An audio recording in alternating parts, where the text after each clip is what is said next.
Cette dernière décennie, les constructeurs d'agroéquipements se sont jetés à corps perdu dans la transition numérique de l'agriculture.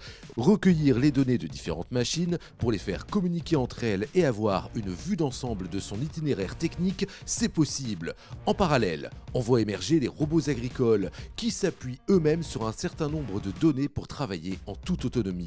Alors, vous me voyez venir, comment les robots peuvent-ils s'intégrer dans cette transition numérique de l'agriculture ?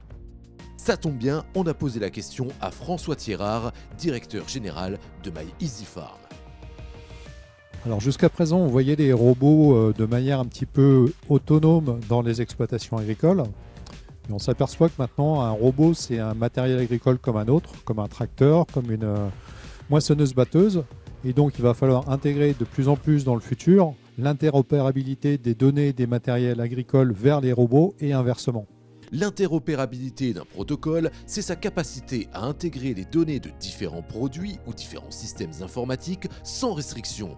En agriculture, on travaille notamment la possibilité d'intégrer les données de différents matériels issus de différents constructeurs et l'arrivée des robots impose quelques questions.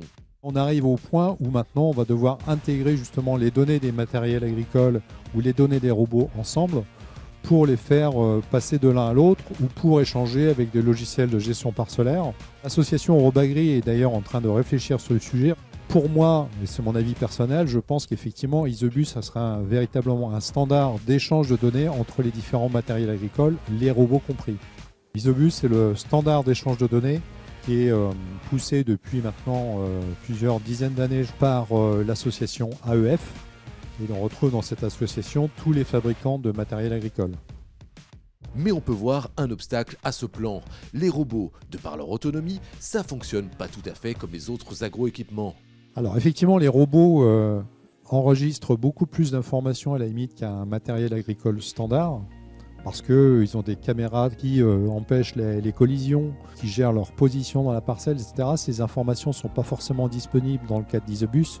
Isobus étant plutôt centré sur les quantités d'intrants utilisés, le temps passé dans la parcelle, la quantité de carburant, ce genre de choses. Donc ces informations des robots peuvent remonter vers Isobus. Et je pense qu'il y a des informations complémentaires qui doivent rester dans le monde de la robotique. Le sujet est en cours d'étude et il reste donc quelques freins à lever. Mais à la vitesse à laquelle ces technologies se développent, on peut imaginer dans un avenir proche que les robots au champ pourront communiquer aux autres agroéquipements des données essentielles, telles que les lignes de guidage, la quantité d'engrais épandus ou encore le temps passé à la parcelle pour optimiser l'efficacité de chaque opération.